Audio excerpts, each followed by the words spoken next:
अच्छा, तो मैं बात कर रहा था कि हमारे पास एक to dimensional non orthogonal coordinate system है, ठीक है।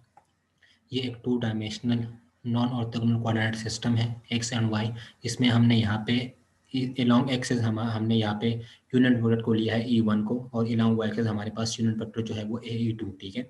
हमने यहाँ पे एक वेक्टर P को कंसिडर किया हुआ है, और हम यहाँ पे परपेंडिकुलर प्रोजेक्शन को ले रहे हैं, ठीक है, क्योंकि हम कोवेरेंट की बात कर रहे हैं, तो परपेंडिकुलर जो है वो कोवेरेंट को शो करता है।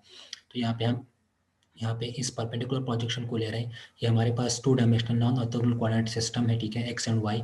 इसके यूनिट वेक्टर जो है वो अलोंग एक्स एक्स एक्सिस जो है वो E1 है, अलोंग एक्स वाई एक्सिस इसका जो यूनिट वेक्टर है वो है क्या है, A2 है, ठीक है।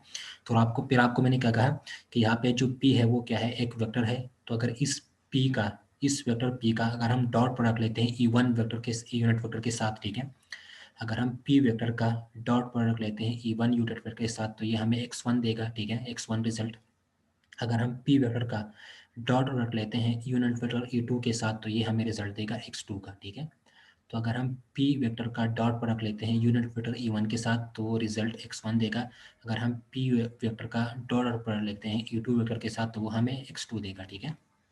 अच्छा, फिर आप यहाँ पे आप देख लें, if you double the E1 then the dot product of P dot E increases.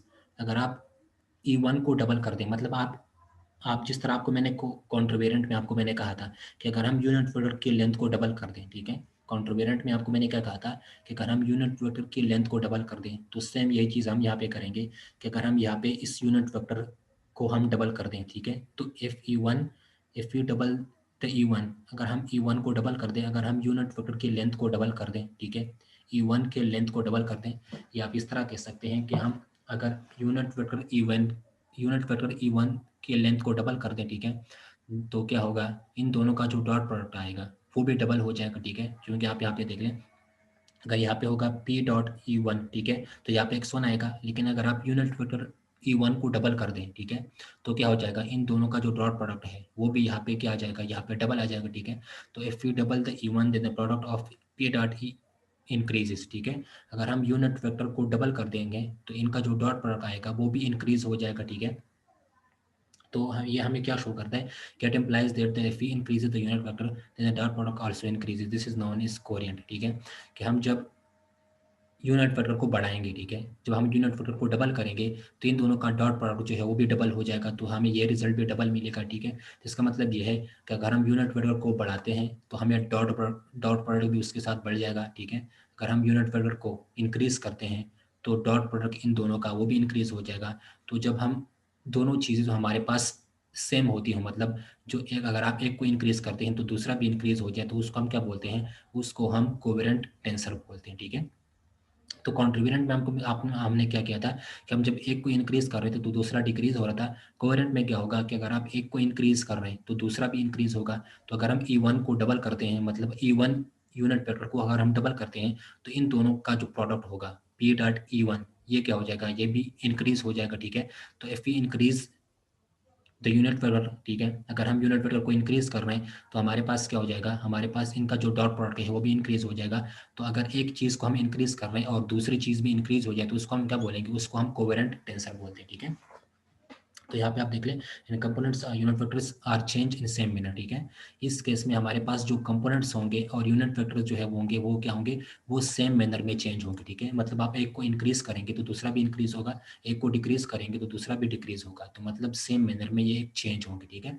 कॉन्ट्रोवेरेंट में क्या था, एक को इंक्रीज कर रहे थे तो दूसरा डिक्रीज हो रहा था, तो वो एक दूसरे के अपोजिट थे, ठीक है। कोवेरेंट में क्या होगा कि हम यूनिट वेक्टर्स को इंक्रीज कर रहे हैं तो कंपोनेंट भी इंक्रीज हो जाएंगे, ठीक है। तो इसका मतलब ये है कि कंपोनेंट्स और यूनिट वेक्टर जो है वो क्या हो रहे हैं, वो चेंज हो रहे हैं सेम मैनर में, ठीक है। तो if you increase the unit vectors dot product also increases, this is known as covariant. तो कोरिएंट क्या होता है कि अगर आप एक चीज़ को इंक्रीज कर रहे हैं तो दूसरा भी इंक्रीज होता है, ठीक है, मतलब दोनों सेम मैनर में चेंज हो रहे हो, तो उसको हम क्या बोलते हैं, उसको हम कोवेरेंट बोलते हैं, ठीक है। अच्छा, फिर हमने यहाँ पे सबस्क्रिप्ट और सुपरस्क्रिप्ट को जो है वो हमने यहाँ पे कहाँ पे लिखा है, यहाँ पे आप देख लें, हम यहाँ पे सुपरस्क्रिप्ट और सबस्क्रिप्ट इस केस में जो है वो क्या करेंगे, सुपरस्क्रिप्ट और सबस्क्रिप्ट मतलब यूनिट वेक्टर्स और कंपोनेंट्स दोनों के लिए हम क्या करेंगे, सबस्क्रिप्ट को लिखेंगे, ठीक है। यहाँ पे क्या करेंगे, here we use subscript to specify the components as well as unit vectors, कि यूनिट वेक्टर्स और कंपोनेंट को स्पेसिफाई करने के लिए हम दोनों के लिए क्या करेंगे, इंडेक्स जो है वो कहाँ पे लिखेंगे, सबस्क्रिप्ट में लिखेंगे। हम इस केस में सबस्क्रिप्ट में क्यों लिखते हैं, तो यूनिट वेक्टर्स और कंपोनेंट को स्पेसिफाई करने के लिए, because in case of covariant tensor the index are in subscript, ठीक है, for both unit vectors and components because they change in same manner, ठीक है, कि यहाँ पे जो दोनों हैं वो क्या होते हैं, वो सेम मैनर में चेंज होते हैं। अगर आप एक को इंक्रीज करते हैं तो दूसरा भी इंक्रीज हो जाता है, मतलब दोनों सेम मैनर में चेंज हो रहे हैं। तो यहाँ पे इसलिए हम दोनों के लिए कंपोनेंट को और कंपोनेंट को स्पेसिफाई करने के लिए और यूनिट वेक्टर को स्पेसिफाई करने के लिए हम सिर्फ सबस्क्रिप्ट को यूज़ कर रहे हैं। हम यूनिट इंडेक्स जो है वो सिर्फ सबस्क्रिप्ट में लिख रहे हैं, ठीक है, क्योंकि दोनों जो है वो क्या हो रहे हैं, वो दोनों सेम मैनर में चेंज हो रहे हैं, ठीक है। अच्छा, फिर अगर ये इस कंडीशन को सेटिस्फाई करेगा, if A I bar is equal to A J partial X J divide by partial X I partial X bar into I, ठीक है। तो इस केस में जब वेक्टर फील्ड ए इस कंडीशन को सेटिस्फाई करेगा, तो उस केस में जो वेक्टर फील्ड ए होगी वो क्या होगी, वो कोवेरिएंट टेंसर होगी of rank 1। Covariant tensor of rank 1 यहाँ पे क्यों होगी, क्योंकि यहाँ पे आप देख लिया आपके पास एक इंडेक्स आ रहा है, ठीक है, यहाँ पे इंडेक्स जो है वो क्या है, एक है, ठीक है। तो इसको हम क्या बोलेंगे, कोवेरिएंट टेंसर ऑफ रैंक 1 या कोवेरिएंट टेंसर ऑफ ऑर्डर 1, ठीक है, क्योंकि यहाँ पे एक ही इंडेक्स आ रहा है, ठीक है। और यहाँ पे A1 और ए आई बार जो है वो क्या होंगे, वो हमारे पास कंपोनेंट होंगे किस किसके, x I and x I bar coordinate system के, ठीक है। तो यहाँ पे अगर यूनिट वेक्टर फील्ड, जिस तरह आपको मैंने कॉन्ट्रीवेरिएंट में कहा था कि अगर वेक्टर फील्ड इस कंडीशन को सेटिस्फाई करेगा तो उसको हम कॉन्ट्रीवेरिएंट टेंसर ऑफ रैंक 1 बोलेंगे, ठीक है। तो यहाँ पे अगर वेक्टर फील्ड ए इस कंडीशन को सेटिस्फाई करेगा तो इसको हम क्या बोलेंगे, कोवेरिएंट टेंसर ऑफ रैंक 1, ठीक है। रैंक 1 हम यहाँ पे इसलिए बोला है कि यहाँ पे हमारे पास इंडेक्स जो है वो क्या है, वो 1 है, ठीक है। तो इसलिए इसको हम बोलेंगे रैंक 1 या ऑर्डर 1, ठीक है। तो कोवेरेंट में आपको फिर बताता हूँ कि कोवेरेंट में हम क्या करते हैं कि अगर हम एक चीज़ को इंक्रीज करते हैं तो दूसरी चीज़ में इंक्रीज होता है हो जाती है, तो ये दोनों सेम मैनर में चेंज होते हैं। इसलिए हम यहाँ पे दोनों के लिए क्या करते हैं, हम कंपोनेंट को भी स्पेसिफाई करते हैं सबस्क्रिप्ट में, ठीक है, और यूनिट वेक्टर को भी स्पेसिफाई करते हैं सबस्क्रिप्ट में, ठीक है।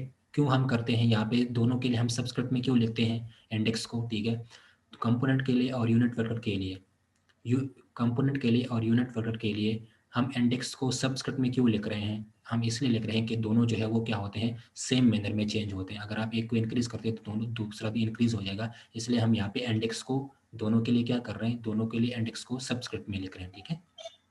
अच्छा, फिर यहाँ पे आप देख लें, यहाँ पे क्या है, ये ऑर्डर 1 के लिए हमारे पास वेक्टर फील्ड होगा, ठीक है। वेक्टर ये ये कोवेरिएंट टेंसर होगा ऑर्डर 1 के लिए, ठीक है। ये किस चीज़ के लिए कोवेरिएंट टेंसर है, ये ऑर्डर 1 के लिए कोवेरिएंट टेंसर है। तो अगर हम सेकंड ऑर्डर के लिए कर लें, मतलब हम यहाँ पे इंडेक्स जो है उनको बढ़ा दें, हम उनको 2 कर लें तो हमारे पास सेकंड ऑर्डर हो जाएगा, ठीक है। तो यहाँ पे क्या हो जाएगा, A I J bar is equal to A into A B del X A divide by del X I bar dot del X B divide by del X I N two bar, ठीक है। तो ये हमारे पास second order के लिए जो covariant tensor होगा वो इस फॉर्म में आ जाएगा, ठीक है। अच्छा, फिर हम यहाँ पे इस कोवेरिएंट टेंसर को अगर हम और तरह से समझते हैं, ठीक है, अगर हमने कोवेरिएंट टेंसर को और तरह से समझना है, ठीक है, मतलब हमने इस चीज़ को प्रूव करना है, ठीक है, कि ये इसके किस तरह से बराबर हो सकता है, तो इससे हम कोवेरिएंट टेंसर को प्रूव कर सकते हैं, ठीक है। तो कोवेरिएंट टेंसर का प्रूफ भी हम यहाँ पे देख सकते हैं, ठीक है। तो इसको प्रूफ करने के लिए, इस चीज़ को प्रूफ करने के लिए हम क्या करेंगे, हम एक एग्जांपल को कंसीडर करेंगे, ठीक है। तो यहाँ पे हमारे पास एक एग्जांपल है, उस एग्जांपल से हम इस चीज़ को प्रूफ करेंगे कि this is equal to this, ठीक है, मत और उसको हम क्या बोलेंगे कि ये क्या है, ये कोवेरिएंट टेंसर है, ठीक है। तो यहाँ पे हम क्या करेंगे, हम एक एग्जाम्पल को लेंगे ताकि हम इस कंडीशन को, यहाँ पे जो हमारे पास कंडीशन है, इस कंडीशन को वो सेटिस्फाई करेगा तो हम बोलेंगे कि ये कोवेरिएंट टेंसर है, ठीक है। तो एग्जाम्पल क्या है, एग्जाम्पल है the gradient of scalar field is a covariant vector, कि हम जब स्केलर फील्ड का ग्रेडियंट लेंगे तो वो क्या होगा, वो एक कोवेरेंट वेक्टर होगा, ठीक है, या एक कोवेरेंट टेंसर होगा। तो ग्रेडियंट आपको पता होगा कि हम क्या करते हैं, हम एक, अब ग्रेडियंट क्या होता है, एक ऑपरेटर को ऑपरेट करेंगे स्केलर पे तो उसको हम क्या बोलेंगे, उसको हम ग्रेडियंट बोलते हैं, ठीक है। तो ग्रेडियंट के बारे में आपको पता होगा कि एक डेल ऑपरेटर होता है, उस डेल ऑपरेटर को हम स्केलर पे ऑपरेट कर देते हैं तो उसको हम क्या बोलते हैं, उसको हम ग्रेडियंट बोलते हैं, ठीक है। तो क्वेश्चन ये है, एग्जांपल ये है कि the gradient of scalar field, कि अगर हम स्केलर फील्ड का ग्रेडियंट लेते हैं तो वो एक कोवेरेंट टेंसर को शो करता है या वो एक कोवेरेंट वेक्टर होता है, ठीक है। तो the gradient of scalar field, के स्केलर फील्ड का जो ग्रेडियंट है वो कोवेरेंट वेक्टर होता है, ठीक है। जो इसके लिए हम क्या करेंगे, इस चीज़ को प्रूफ करने के लिए हम क्या करेंगे, हम apply the gradient operator on A I into X I, ठीक है। हम ग्रेडिएंट ऑपरेटर को ऑपरेट करेंगे ए आई इंटू एक्स आई पे, ठीक है। तो यहाँ पे आप देख लें where A I into X I, तो यहाँ पे एक्स आई का मतलब क्या है, आई का मतलब यहाँ पे होता है 1 2 3 एंड सो ऑन, ठीक है। तो यहाँ पे इसको हम किस फॉर्म में लिख सकते हैं, A I X I is equal to A I, और यहाँ पे एक्स आई की जगह हम क्या लिख सकते हैं, x1 x2 x3 and so on up to xn, ठीक है। क्योंकि आपको मैंने क्या कहा है कि आई यहाँ पे क्या होगा 1 2 3 and so on up to n, ठीक है। तो यहाँ पे आई क्या है 1 2 3 अप टू n, तो यहाँ पे क्या हो जाएगा A I X I x2 x1 x2 x3 up to xn, ठीक है। हम अब क्या करते हैं, हम इस स्केलर पे ग्रेडियंट को डेल ऑपरेटर को ऑपरेट कर देते हैं, ठीक है। तो डेल ऑपरेटर आपको पता होगा कि इसको हम किस चीज़ से रिप्रेजेंट करते हैं, इस डेल्टा से रिप्रेजेंट करते हैं, ठीक है। तो हम क्या कर देते हैं, हम डेल ऑपरेटर को ऑपरेट कर देते हैं इस पे, ठीक है। तो यहाँ पे आप देख लें डेल ऑपरेटर इस पे ऑपरेट कर लेंगे तो क्या हो जाएगा, यहाँ पे आप देख लें ए आई, तो ए आई का मतलब क्या है, ए आई का मतलब भी है A1 A2 up to AN, ठीक है। तो यहाँ पे अगर हम इस डेल ऑपरेटर को ऑपरेट करेंगे तो क्या हो जाएगा, डेल ऑपरेटर आपको पता होगा कि partial by partial X into I, partial by partial Y into J, इस तरह से आता है, ठीक है, डेल ऑपरेटर। तो यहाँ पे क्या हो जाएगा, partial by partial X, partial by partial x1, या इस तरह बोल सकते हैं कि del A1 divide by del x1 del A2 divide by del x2। यहाँ पे x1 और x2 कहाँ से आ रहे हैं, यहाँ पे आप देख लीजिए x1 x2 up to xn, ठीक है। और ai आपको मैंने क्या कहा है कि ai भी किस चीज़ को शो कर रहा है, A1 A2 up to an, ठीक है। तो यहाँ पे क्या हो जाएगा del A1 divide by del x1 del A2 divide by del x2 up to del an divide by del xn, ठीक है। अच्छा, फिर हम यहाँ पे क्या कंसीडर कर लेते हैं कि यहाँ पे हमारे पास ये जो लेफ्ट हैंड साइड है ये, इसको हम नाम देते हैं, इसको हम कंसीडर कर लेते हैं कि ये इक्वल है यू आई के, ठीक है। हम कंसीडर कर लेते हैं कि ये किसके इक्वल है, यू आई के इक्वल है। तो ये क्या हो जाएगा, U I is equal to, इस टर्म को हम किस तरह लिख सकते हैं, इसको हम लिख सकते हैं partial A I divide by partial X I, ठीक है। क्योंकि यहाँ पे आप देख लें del A1 divide by del x1 del A2 divide by del x2 del an divide by del xn। तो इसको हम सिंपल फॉर्म में किस तरह लिख सकते हैं, del AI divide by del xi, ठीक है। यहाँ पे i जो है वो 1 2 3 एंड सो ऑन होगा, i जो है यहाँ पे भी 1 2 3 एंड अप टू n होगा। तो हमारे पास ये टर्म फिर आ जाएगा। इसको हम शॉर्ट फॉर्म में किस तरह लिख सकते हैं, del AI divide by del xi, ठीक है। और यहाँ पे इसको हमने क्या किया है, इसको हमने इक्वल कर दिया है ui के, ठीक है। तो ये क्या हो जाएगा, ui is equal to del AI divide by del xi, ठीक है। इसको आप इक्वेशन ए नाम दे दें। अच्छा, फिर हम क्या कर देते हैं, हम हमारे पास जो कोऑर्डिनेट सिस्टम है उस कोऑर्डिनेट सिस्टम को हम थोड़ा सा डिविएट कर देते हैं, उसको हम थोड़ा सा शिफ्ट कर देते हैं, रोटेट कर लेते हैं, ठीक है। तो हमारे पास यहाँ पे क्या आता है एक्स आई, ठीक है। तो हम क्या कर देते हैं, कोऑर्डिनेट को क्या कर देते हैं, कोऑर्डिनेट को शिफ्ट कर देते हैं, उसको रोटेट कर देते हैं। तो एक्स आई से क्या हो जाएगा एक्स आई बार, ठीक है। तो हम इसको इस कोऑर्डिनेट सिस्टम को ट्रांसफॉर्म कर देते हैं, एक्स आई कोऑर्डिनेट सिस्टम को हम ट्रांसफॉर्म कर देते हैं x I bar coordinate system में, ठीक है। तो यहाँ पे क्या हो जाएगा, यहाँ पे ए आई इंटू एक्स आई था, तो हम जब एक्स आई को ट्रांसफॉर्म कर लेंगे एक्स आई बार में, तो यहाँ पे क्या हो जाएगा A I bar x I bar, ठीक है। तो हम इसको ट्रांसफॉर्म करेंगे एक्स आई को एक्स आई बार में, तो यहाँ पे क्या हो जाएगा A I bar x I bar, ठीक है। और ये किसके इक्वल होगा, सेम यहाँ पे A I X 1 bar x2 bar and X N bar, ठीक है। फिर हम यहाँ पे क्या कर देते हैं, इस पे डेल ऑपरेटर को अप्लाई करेंगे तो यहाँ पे ये आ जाएगा, ठीक है। फिर यहाँ पे same result del A I bar divide by del X 1 bar del A2 bar divide by del x2 bar and so on, ठीक है। इस तरह का ये सेम रिजल्ट आएगा, ठीक है। फिर हम यहाँ पे इस केस में क्या कर देते हैं, यहाँ पे हमारे पास ये जो आ रहा है, यहाँ पे हमने किसकी इक्वल किया था u1 के, यहाँ पे इस केस में यहाँ पे हमारे पास बार आ रहा है, ठीक है। तो यहाँ पे हम क्या कर लेंगे, यहाँ पे भी बार आ रहा है, यहाँ पे भी बार आ रहा है, तो इस केस में हम क्या कर लेंगे, इस केस में यहाँ पे del A I bar x I बार इसको इक्वल कर देंगे यू आई बार के, ठीक है। तो यहाँ पे इसकी जगह यू आई बार आ जाएगा, और इसको हम लिख सकते हैं del A I bar divide by del X I bar, ठीक है। तो यहाँ पे आई जो है वो 1 2 3 अप टू n होगा, तो इससे ये दोबारा आ जाएगा, ठीक है। तो यहाँ पे इसको हमने क्या किया है, इसको हमने यू आई बार के इक्वल कर दिया, तो ये हो जाएगा U I bar is equal to del A I bar divide by del X I bar, ठीक है। इसको आप इक्वेशन बी नाम देते हैं, ठीक है। अब इस इक्वेशन बी को हम क्या करेंगे, इस इक्वेशन बी के राइट हैंड साइड पे हम क्या कर देते हैं, del X R divide by del X R से मल्टीप्लाई भी कर देते हैं और डेल एक्स आर से डिवाइड भी कर देते हैं, ठीक है। हमारे पास यहाँ पे जो इक्वेशन बी है, ठीक है, इक्वेशन बी के राइट साइड को मल्टीप्लाई कर ले डेल एक्स आर से और डिवाइड भी कर ले डेल एक्स आर से, ठीक है। इक्वेशन बी को मल्टीप्लाई कर ले डेल एक्स आर से और इसको डिवाइड भी कर ले डेल एक्स आर से, तो यहाँ पे क्या हो जाएगा U I bar is equal to del A I bar divide by del X I bar, ठीक है। और इसको मल्टीप्लाई कर लें डेल एक्स आर से और डिवाइड भी कर लें डेल एक्स आर से, ठीक है। अच्छा, फिर यहाँ पे आप देख लें, अगर हम इसको इस तरह से लिख लें, U I bar is equal to del A I bar divide by del X R, और यहाँ पे del X R divide by del X I into bar, इसको हम इस फॉर्म में लिख सकते हैं, ठीक है। इसको मैं यहाँ पे लेके आया, ठीक है, और इसको यहाँ पे लेके आया, ठीक है। तो यहाँ पे क्या हो जाएगा, del A I bar divide by del X R dot del X R divide by del X I bar, ठीक है। यहाँ पे मैंने सिंपल क्या किया, यहाँ पे इस इक्वेशन बी को डेल एक्स आर से मल्टीप्लाई भी किया और डेल एक्स आर से डिवाइड भी किया, तो ये आ जाएगा, ठीक है। फिर यहाँ पे इसको यहाँ पे लेके आया और इसको यहाँ पे, ठीक है, तो ये हो जाएगा del A I bar divide by del X R dot del X R divide by del X I bar, ठीक है। अच्छा, फिर यहाँ पे आप देख लें कि यहाँ पे जो डेल ए आई बार और del divide by del X R, ये किस चीज़ को शो कर रहा है, ये यहाँ पे इस चीज़ को शो कर रहा है, इक्वेशन ए को, ठीक है। तो यहाँ पे तो आप कहेंगे कि यहाँ पे तो डेल ए आई बार है और यहाँ पे तो डेल ए है, ठीक है, और यहाँ पे डेल ए आई बार है। तो यहाँ पे आप देख लें, स्केलर जो होता है वो क्या होती है, वो इनवेरिएंट होता है under change of coordinate system, ठीक है। हम यहाँ पे क्या कहेंगे कि यहाँ पे जो del A I bar divide by del X R है, ये किसके बराबर है, ये यहाँ पे इस सेम इक्वेशन को शो कर रहा है। ये इस सेम इक्वेशन को क्यों शो कर रहा है, आप तो कहेंगे कि यहाँ पे बार है, ठीक है। तो यहाँ पे इसका रीजन क्या है कि due to scalar is invariant under change of coordinates, कि यहाँ चेंज ऑफ कोऑर्डिनेट सिस्टम में स्केलर जो है वो क्या होता है, वो इनवेरिएंट होता है, ठीक है। तो इसलिए हम बोल सकते हैं कि यहाँ पे जो del A I divide by del X I है, ठीक है, या यहाँ पे जो आप देख लें del A I bar divide by del X R, ये और ये दोनों क्या है, ये सेम है, ठीक है। तो ये किसके बराबर है, यू आई के। तो यहाँ पे क्या होगा, यहाँ पे है del I I bar divide by del X R, तो यहाँ पे क्या आएगा, यू आर, ठीक है। तो ये इक्वल हो जाएगा यू आर के।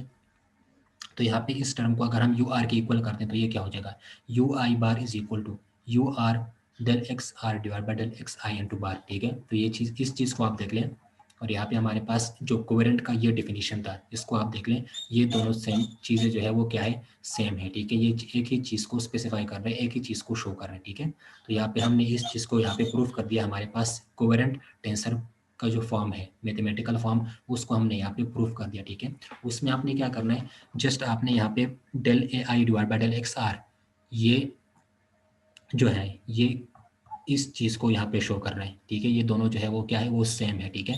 किस तरह से सेम है, यहाँ पे तो बार है और यहाँ पे क्या है, यहाँ पे तो बार नहीं है। तो आपको मैंने क्या कहा है कि चेंज ऑफ कोऑर्डिनेट सिस्टम में स्केलर जो है वो क्या होता है, वो इनवेरिएंट होता है, ठीक है। Due to scalar is invariant under change of coordinate, तो यहाँ पे क्या हो जाएगा, यहाँ पे del A I bar divide by del X R, ठीक है, और यहाँ पे क्या है, del A I divide by del X I. तो यहाँ पे हमने यू आई लिखा है, तो यहाँ पे क्या है, डेल एक्स आर, तो ये क्या हो जाएगा, यू आर। तो इस केस में यहाँ पे क्या हो जाएगा, यू आर, बाकी सेम यही चीज़ होगी, ठीक है। तो इसकी जगह हम यहाँ पे क्या लिख लेंगे, यू आर, ठीक है। तो ये हो जाएगा U I bar is equal to U R del X R divide by del X I bar, ठीक है। तो आप इसी क्वेश्चन को देख लें और आप इस यहाँ पे कोवेरेंट का जो डिफिनीशन है ये, ठीक है, कि ये इसको सेटिस्फाई करेगा, इस कंडीशन को, तो वो वेक्टर फील्ड जो है वो क्या होगी, वो कोवेरेंट होगी। तो यहाँ पे आप देख लें, हमारे पास हमने क्या किया है, हमने स्केलर फील्ड पे ग्रेडियंट को ऑपरेट कर दिया, तो वो एक कोवेरेंट वेक्टर को शो कर रहा है। तो यहाँ पे आप देख लीजिए, ये कोवेरेंट वेक्टर है, ठीक है, क्योंकि ये इस कंडीशन को सेटिस्फाई कर रहा है, ठीक है। तो ये और ये रिजल्ट और ये रिजल्ट जो है ये क्या है, ये सेम है, ठीक है। तो हम कह सकते हैं कि यहाँ पे जो स्केलर फील्ड है, स्केलर फील्ड का ग्रेडियंट जो है वो क्या होता है, वो कोवेरेंट टेंसर होता है या कोवेरेंट वेक्टर होता है, ठीक है। तो हमने यहाँ पे क्या किया है, the gradient of scalar field is a covariant vector, कि स्केलर फील्ड का अगर आप ग्रेडियंट लेते हैं तो वो क्या होगा, वो कोवेरेंट होगा। तो इसको प्रूव करने के लिए हमने क्या किया है, ग्रेडियंट आपको पता होगा, आपने क्या करना है, स्केलर फील्ड पे अगर आप ग्रेडियंट ऑपरेट करते हो, ठीक है, तो ग्रेडियंट का मतलब क्या होता है कि आपने डेल ऑपरेटर को ऑपरेट करना है स्केलर पे, ठीक है। तो यहाँ पे एक स्केलर फंक्शन को लिया हुआ है ए आई इंटू एक्स आई, ठीक है। इस स्केलर पे हमने क्या किया है, स्केलर फील्ड पे हमने डेल ऑपरेटर को ऑपरेट कर दिया, ठीक है, क्योंकि ग्रेडियंट का मतलब क्या होता है कि आपने इस पे डेल ऑपरेटर को ऑपरेट करना है, ठीक है। ग्रेडियंट का मतलब होता है कि आप डेल ऑपरेटर को स्केलर पे ऑपरेट करते हैं, इसका ग्रेडियंट, ठीक है। if we operate if we operate del operator on a scalar function is called gradient, ठीक है। तो यहाँ पे आप देख ले, हम क्या करेंगे, ग्रेडियंट ऑफ स्केलर फील्ड, हम स्केलर फील्ड का ग्रेडियंट लेंगे। तो स्केलर फील्ड का ग्रेडियंट हम किस तरह से लेते हैं, हम डेल ऑपरेटर को ऑपरेट करते हैं स्केलर पे, ठीक है। तो हमने यहाँ पे डेल ऑपरेटर को ऑपरेट कर दिया स्केलर पे, तो इसका ये रिजल्ट आया। फिर आपको मैंने यहाँ पे कहा कि ये इसको यू आई की इक्वल कर दें, ठीक है। ये भी क्या हो जाएगा, del A I divide by del X I, ठीक है। इसको हम इस फॉर्म में लिख सकते हैं। फिर हमने सिस्टम को क्या कर दिया, ट्रांसफॉर्म कर दिया कोऑर्डिनेट्स को, एक्स आई से एक्स आई बार, ठीक है। तो ये हमारे पास न्यू बन जाएगा, तो न्यू के लिए भी ये आ जाएगा। फिर आपको मैंने यहाँ पे क्या क्या है, आपने यहाँ पे partial X del X R divide by del X, मतलब यहाँ पे डेल एक्स आर से मल्टीप्लाई भी करना है, डेल एक्स आर से डिवाइड भी करना है, तो ये क्वेश्चन आ जाएगा, ठीक है। फिर उसके बाद ये चीज़ें करनी है। तो यहाँ पे ये स्केलर फील्ड जो है ये क्या है, ये हमारे पास कोवेरिएंट वेक्टर यहाँ पे आ रहा है, ठीक है।